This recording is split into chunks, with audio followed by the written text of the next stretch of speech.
صلاح الدین ایوبی مسلمانوں پہ ظلم ہوا، فلسطین میں آگ لگی اور پورے فلسطین کی گلیاں خون سے بھر گئیں۔ ایک دن کے اندر 70,000 مسلمان قتل ہوا۔ گھوڑوں سے سڑکوں پہ چلا نہیں جاتا تھا، گھوڑے پھسلتے تھے، اتنا خون تھا، اور کچی سڑکیں تھی، اتنا خون تھا۔ پہلے کچی زمین نے خون پیا، پھر خون اس سے باہر آیا، پھر بھی اتنا سخت 70,000 آدمی قتل ہوا۔ صلاح الدین ایوبی کون تھے؟ میرے غوث اعظم جیلانی کے مدرسے کے طالب علم تھے۔ جامعہ نظامیہ مدرسہ، یہ مدرسے ہیں جنہوں نے دین کے مجاہد پیدا کیے، مدارس ہیں جنہوں نے دین کے مجاہد پیدا کر کے پوری دنیا کے اندر پھیلائے ہیں۔ مدارس کے اندر دہشت گردی آئی، میں اختلاف نہیں کرتا، لیکن ابھی بھی مدرسے ہیں جن مدرسوں سے رسول اللہ کے دین کا سچا درس دیا جاتا ہے، امن، پیار اور محبت کی فضا کو عام کیا جاتا ہے وہ مدارس، اور انشاءاللہ قیامت کی صبح تک وہ مدرسے قائم رہیں گے۔ صلاح الدین ایوبی مدرسے کے طالب علم ہے، مدرسے کا، لیکن مدرسہ اس کا تھا جو ساتھ درویش بھی تھا۔ صلاح الدین ایوبی اکیلا اپنے دوستوں سے کہنے لگا مسلمانوں کی مدد، چند سالوں میں نکلو مدد کریں۔ انہوں نے کہا تیرے نکلنے سے کیا ہوگا؟ کہنے لگا میں نے نہیں نکلنا، میرے اللہ نے میری مدد کرنی ہے، میرے اللہ نے میری اٹھ باندھ کمر، کیا ڈرتا ہے پھر دیکھ خدا کیا کرتا ہے، اور میں مجھے نکلنے دے، اللہ میری مدد کرے گا۔ تھوڑا تھوڑا کر کے فوج جمع کی، کوشش کی۔ چند سالوں کے بعد اسی جگہ جہاں مسلمانوں کا خون بہا تھا، اللہ نے اسلام کا جھنڈا پھر سے بلند کر دیا۔ صلاح الدین ایوبی فاتح بن کے مسجد اقصی کے دروازے پہ کھڑا ہے۔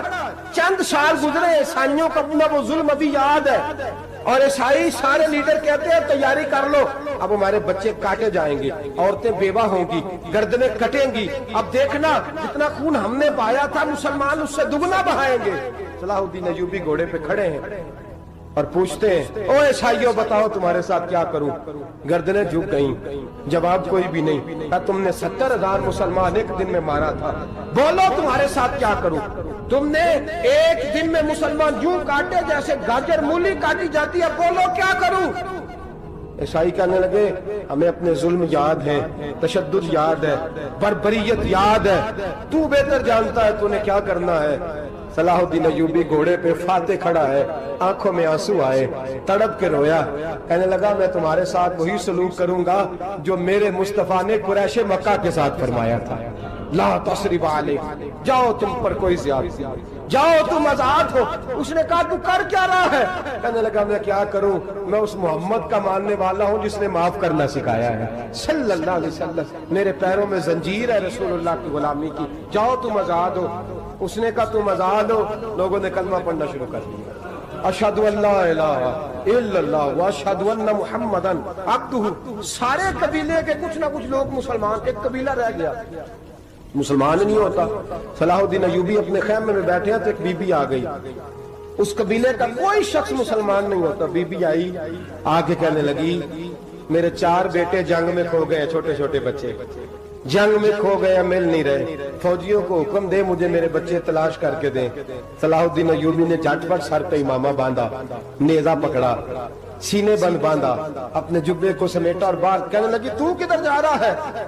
کہنے لگا میں خود تیرے بچے تلاش کر کے دوں گا۔ صلاح الدین چند سپاہی ساتھ گلی گلی نکلے، گلی گلی فجر کے نکلے، اثر ہو گئی، تھک گئے، 2 نمازیں صحرا میں پڑھی، جنگل کے اندر پہنچے تو ایک کونے میں 4 بچے ایک جگہ ڈرے اور سہمے ہوئے بیٹھے ملے۔ صلاح الدین ایوبی اٹھا کے لائے، ماں کو کہنے لگے تیرے بچے ہیں، نکلا اس لیے تھا کہ میرے نبی نے فرمایا بچے جدا ہوں تو ماں کو درد بڑا ہوتا ہے، اور میرے رسول نے فرمایا تھا جب جنگ کرنے جاؤ تو کھیت برباد نہ کرنا، فصلیں تباہ نہ کرنا، بچوں کو ماں سے جدا نہ کرنا۔ فرمایا میں سوچ رہا تھا تیرے بچے کہیں میری وجہ سے جدا ہو گئے تو مصطفیٰ کو جواب کیا دینا؟ فرمایا تیرے بچے ڈھونڈ کے لایا ہوں۔ بچے ماں کے پاس آنے لگے تو ماں نے بڑے بیٹے کے منہ پہ تھپڑ مارا، کہتا اماں کیا ہوا؟ کہنے لگے تو نے سنا نہیں کہ دشمن کے بچوں کی اتنی حفاظت کرتا ہے، میرے پاس نہ جا، اس کے قدموں میں بیٹھ جا، جس نبی کے غلام اتنے سچے ہیں وہ نبی کتنا سچا ہوگا۔